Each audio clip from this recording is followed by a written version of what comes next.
small," said little Nell. "My family won't let me do anything. I could never make a snowman."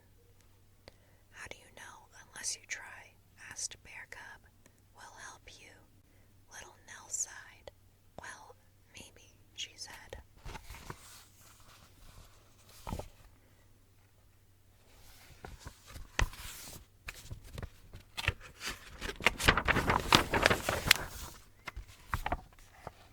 Little Nell got down on her knees. She carefully patted and matted and patted the snow into a tiny ball.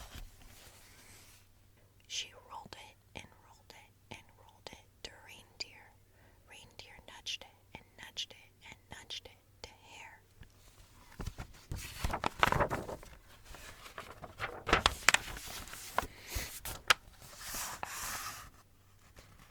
Hare kicked it and kicked it and kicked it to Bear Cub.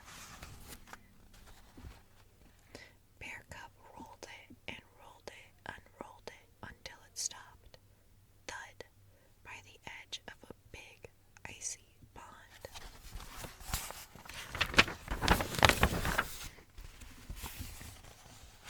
"Now what?" asked Reindeer. "The snowman needs a middle," said little Nell. "How do we do that?" asked Hare. Little Nell bit her lip. She got down on her knees. She carefully patted and matted and patted another tiny snowball. She rolled it and rolled it to Reindeer. Reindeer nudged it and nudged it to Hare. Hare kicked it and kicked it to Bear Cub. Bear Cub rolled it and rolled it until, thud, it came to a stop. He pushed it to the top of the other snowball. "Now what?" he asked.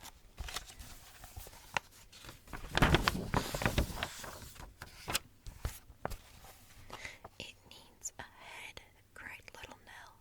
She patted and matted and patted another tiny snowball. Then she rolled it to Reindeer. Reindeer nudged it to Hare. Hare kicked it to Bear Cub. Bear Cub stuck it to the top on the other two snowballs.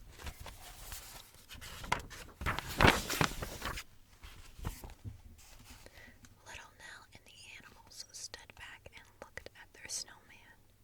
"Something's missing," said Hare. "The face," said little Nell. "How do we do that?" asked the animals. "I think we'll need help," said little Nell. She whistled for the birds to come. Crow, cardinal, and sparrow flew down from the trees. "Could you make a face for our snowman?" she asked. Crow fetched 2 pieces of bark for the eyes. Cardinal found an old pink sock for the nose. Sparrow brought raisins for the mouth.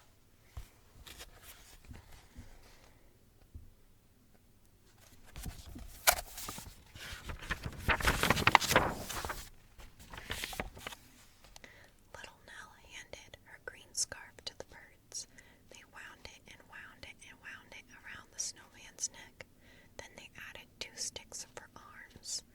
The snowman was finally finished. Little Nell and the animals gazed upon their creation. "Wow," said the animals.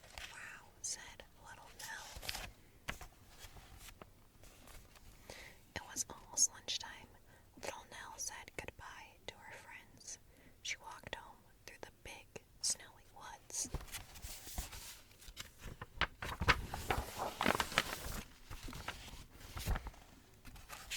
Big Mama, Big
some cereal.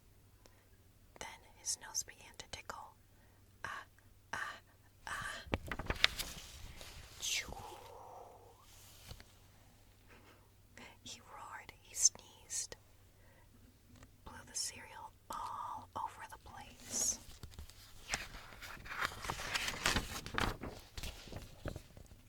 Bless you, Santa, said Santa's cat, shaking cereal out of her tail.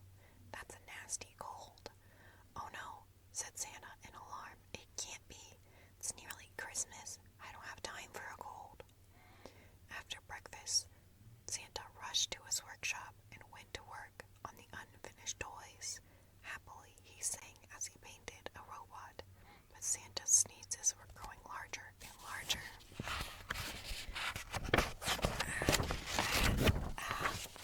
Choo! Bless you, Santa, squeaked Santa's little mouse, gathering the beads his sneeze had scattered across the table. Bless you, Santa, said Santa's cat, chasing paper stars as they fluttered around. You sound awful. Go and sit by the fire. I feel awful, said Santa, but I can't rest yet. It's too close to Christmas. I have to finish these toys or there will be no presents for all of the... Achoo! Santa sneezed so hard that he slipped and landed on a pile of balls. Down the balls tumbled, bouncing off Santa and bouncing around the room. They crashed into cars. They pushed over paint cans. They toppled the teddy bears, and they ruined the rockets. Achoo! Just look at this mess, cried Santa. I'll never be ready in time for Christmas. Go to bed, Santa, ordered his little mouse. You're not well. Your nose is so red the reindeers could use it to guide your sleigh. We'll clean up this mess and get everything ready for Christmas. So Santa's mouse put Santa to bed with a mug of hot tea and a little medicine to help his cold. Santa snuggled into the blanket. He sneezed. Achoo! He sniffled. And finally, he snored. Meanwhile, back in the workshop, Santa's friend worked as hard as they could. They mopped, they mended, they glued, they snipped, they stuck, and they wrapped faster and faster. They worked until every single present was finished. Then sleepily, they went to bed.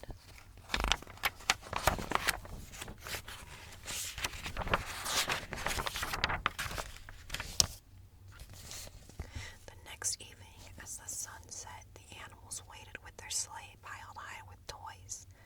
Where is Santa? Asked Santa's cat. I hope he's better.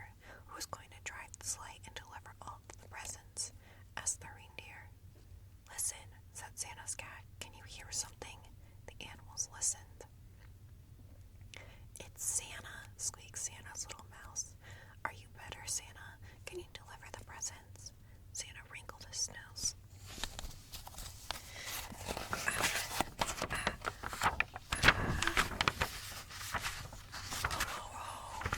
Chuckled Santa loudly.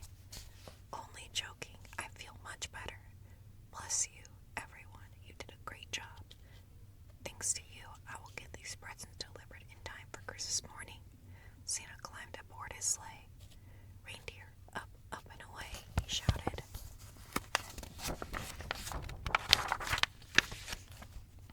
It was a busy night as Santa flew around the world delivering presents. When at last Santa landed at the North Pole, the sun was rising. He hadn't quite finished yet. These presents are for you, said Santa. Presents for us, squeaked Santa's cat. Achoo!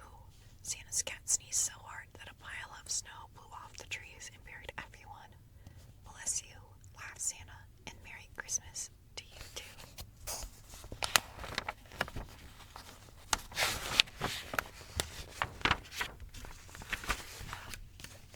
I bet you don't remember that happening, but I remember that Christmas was really scary. We didn't know if Santa was going to be able to deliver those presents, but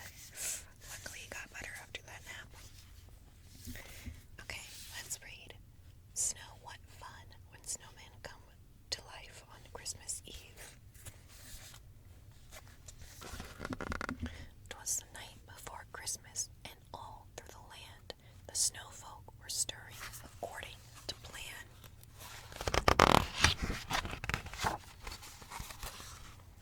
They sprang into life in a fluffy white flurry and fled from their yards in a great big fat hurry into the streets, where they shouted with glee, "Hooray, now it's time for the snow jubilee."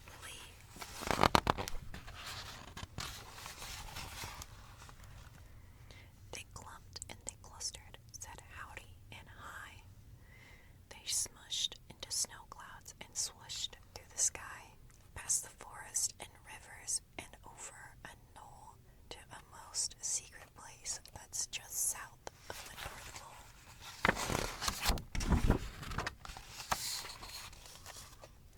From all over the planet they started arriving and greeting each other with hugs and high-fiving.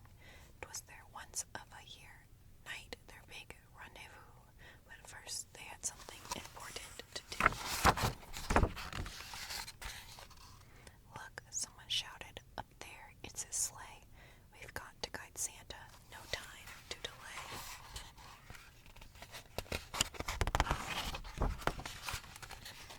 So quickly they lined up, their form was perfection, and waved Santa's sleigh in a southbound direction.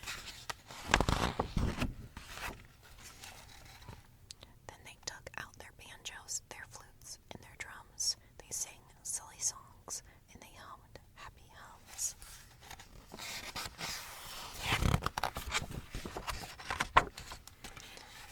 They waltzed and they polkaed, they jived and they jumped, they pranced and they chicken danced. Man, they were pumped.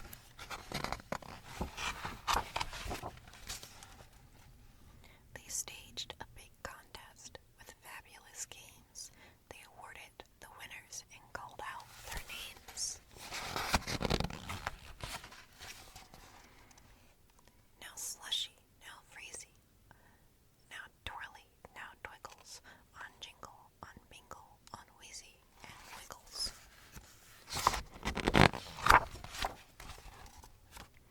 They snapped on their snowboards, their skis, and their skates. They barreled about at an incredible rate.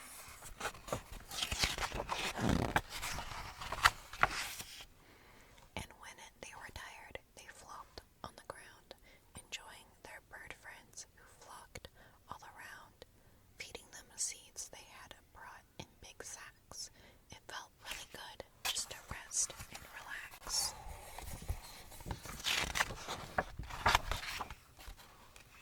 Then suddenly they could hear bells in the air. It's Santa, he's back. He's got gifts to spare. The snow folk looked upwards and grinned at the sight of packages raining down into the night. Wow, what a fabulous snow jubilee, but the night's almost over, so we'd better flee. We've helped out old Santa and had some fun too. Mission accomplished, it's time to scoot away.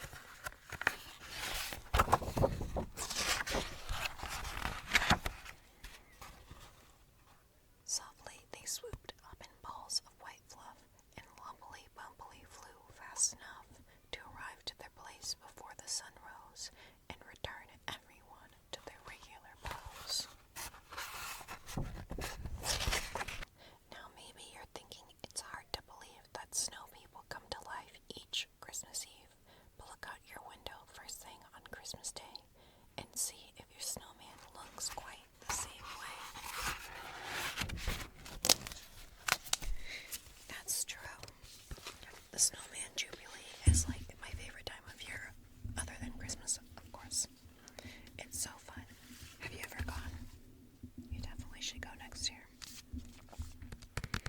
I want a dog for Christmas, Charlie Brown. It was Christmas vacation, and Linus and Lucy's little brother, Rerun, was looking for something to do. He rang the doorbell at Charlie Brown's house. He had a basketball and a bag of Christmas cookies with him. Charlie Brown opened the door. Ask your dog if he wants to come out and shoot a few baskets, Rerun said. I'll see if I can find him, said Charlie Brown. Charlie Brown Brown disappeared back into the house. Suddenly, Snoopy burst through the door and grabbed the basketball right out of Rerun's hands.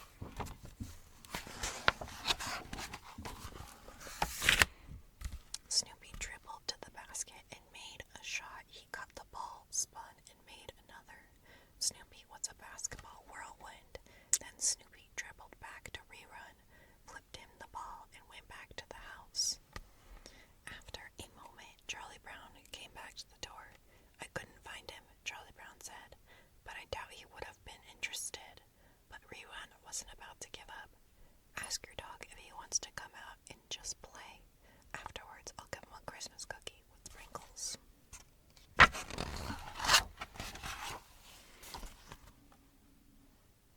Inside, Snoopy heard what Rerun said and liked what he heard. Rerun and Snoopy played all day. They danced and jumped. They tumbled and sang. Finally, they collapsed into a heap, laughing. Rerun opened his brown paper bag and handed a Christmas cookie to Snoopy. Snoopy happily scarfed it down. Then Snoopy grabbed the entire bag and ran off. I guess dogs eat a lot, Rerun said. The next day, Rerun went back to Charlie Brown's house. Charlie Brown opened the door. Please ask your dog to come out and play again, Rerun said hopefully. Why don't you get your own dog? Charlie Brown asked. Rerun looked and said, my mom won't let me. She says dogs are too much trouble. That's too bad, Charlie Brown said. Rerun started to walk home. There's only one thing left to do, he said. It's time to see Santa Claus. Rerun saw Lucy. He called out to her. I need you to take me to Santa Claus. Why? Lucy asked. I have something very important to ask him, he said. Meanwhile, Snoopy was up to something. He was searching through all the stuff in his doghouse. Finally, he came out with a box. He pulled out a furry red coat, a long red hat, and a pair of black boots, and a fake beard. He put everything on. Now he was dressed like Santa. He pulled a bell out of the box and started ringing it. Lucy and Rerun walked up. Lucy looked Snoopy over doubtfully.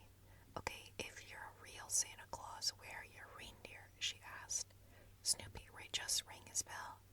How are you going to land on all of those roofs? Lucy went on. And go down all those chimneys. And after you go down all the chimneys, how are you going to get back up, huh? I'll give you about 3 houses, and then you'll be completely exhausted. Suddenly, Snoopy stuck his bell into Lucy's face. It stayed there.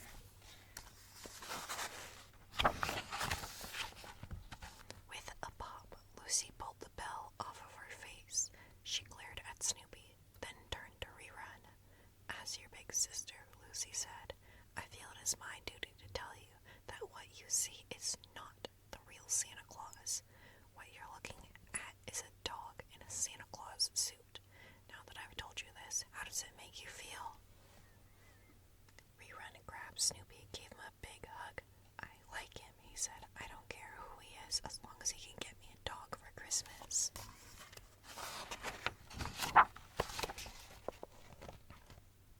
Snoopy rang his bell and pointed at the box where he kept the Santa outfit. What does he want? Rerun asked Lucy. I think he wants a contribution in his box there, said Lucy. Rerun reached into his pocket and got out a coin and flipped it into Snoopy's box. Snoopy shook Rerun's hand excitedly and said, woof. Lucy pulled Rerun away. Snoopy waved goodbye with his bell. What did he say? Lucy asked her little brother. He said, thank you, said Rerun. The money is for a worthy cause. Merry Christmas. And say hello to the stupid-faced kid with the blanket and his scrappy sister. Lucy's face turned red. Snoopy was talking about her and Linus. Forget it, Lucy said to Rerun. Mom will never let you have a dog anyways. They can be a lot of trouble. Just ask Charlie Brown about his stupid dog.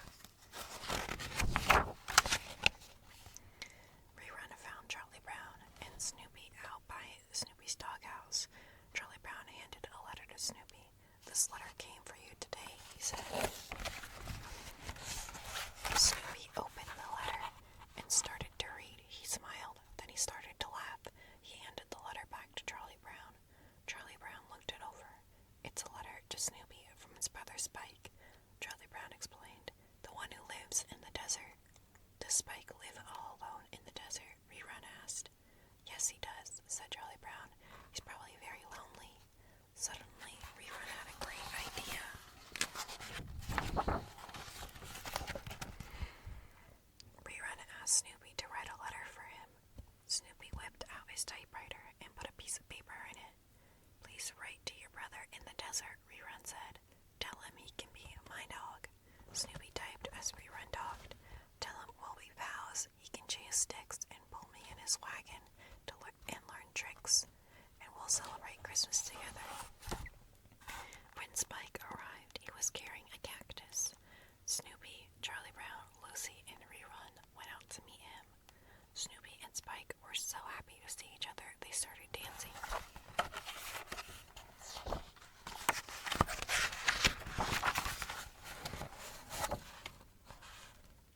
Lucy said, Spike, good grief, you're so thin. I'm gonna take you home and feed you. Lucy did just that. She fed him milkshakes to fatten him up and took extra special care of him. Hey, that's my blanket he's wearing, Linus cried. Lucy was dressed as a nurse. It's a hospital robe, she explained. When Spike was feeling better, Rerun taught him a lot of games, and they had fun together. But Rerun's mother wouldn't let Spike stay, so he had to go back to the desert. With tears in his eyes, Rerun gave Spike a big hug. Goodbye, he said. I'll really miss you. Don't forget to write. Spike waved, picked up his cactus, and started back home. Rerun, Lucy said. She held a piece of paper in her hand. I realize how upset you must be about losing Spike. So to make you forget about him, I've signed you up to be in our Christmas play. Lucy handed the piece of paper to Rerun. Here's the script. Just memorize it. Rerun panicked. But I can't read, he cried. Don't worry, Lucy said. You'll only have one line. I'll help you. On the night of the play, the gang stood together. Rerun stood at the edge of the group. He was nervous. Each of the kids told a part of the story. Schroeder began. We are here to tell you of a wonderful light, he said. A wonderful light that is a star, said Linus. Lucy said, the wise men saw the star and followed it from afar. Then Charlie Brown said, they found a stable in the night beneath the star so big and bright. Rerun nudged his sister. I can't remember my line, he whispered out of the corner of his mouth. Franklin spoke. The wise man left the presents there, gifts so precious and rare. Big Ben said, look up, the star still stands, seen by millions in the land. It was time for Rerun's line. You better remember it right now, Lucy hissed, or else. Suddenly, Rerun stood straight up. That star that shone at Bethlehem still shines for us today, he yelled out of the corner of her mouth. Lucy whispered, Merry Christmas. Rerun felt faint. He'd done it. Thank you, he whispered to Lucy. Merry Christmas.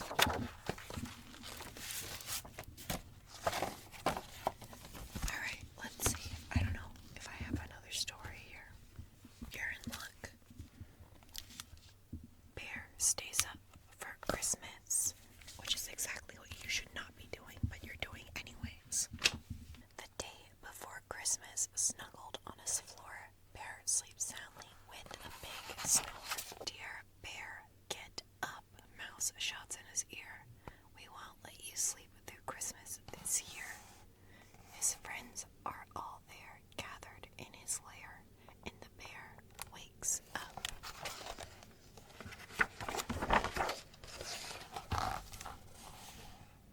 He stands with a stretch and a great big sigh. I hope I can make it. I do want to try.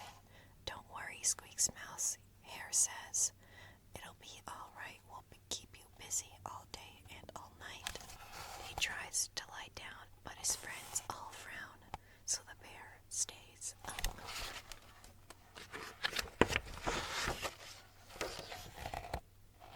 Come on, said Badger. Time to follow me. In Pine Grove Glen, there's a fine Christmas tree.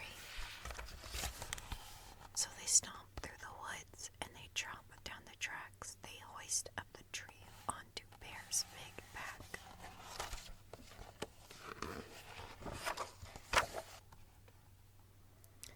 He plods very slowly as they trudge through the snow, but the bear stays up.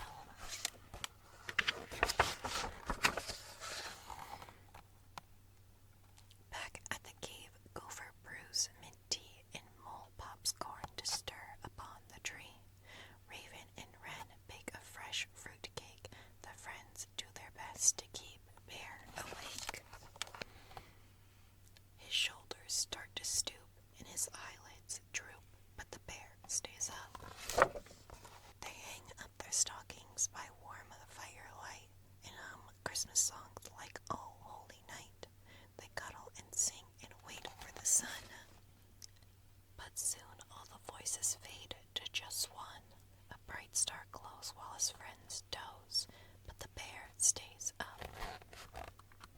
Bear giggles and grins, he works and raps, he bustles and bakes while everyone naps. He piles up presents under the tree, but who's at the doorway? Bear doesn't see. He toils all night until sun rises, making his friends their Christmas surprises. Just before dawn, he lets out a yawn, but he still stays up. When Christmas arrives, so lovely and white, Bear's friends awake to a glorious sight. Presents and goodies all piled up tall. I stayed up, says Bear, just to share with you all. As his friends shout with glee, Bear lies by the tree, but he still stays up. Wren flies to the stockings and tweets out a cheer. Besides our bear's presents, Santa was here. When all gifts are open, there's one last surprise. Badger shows Bear a quilt just his size.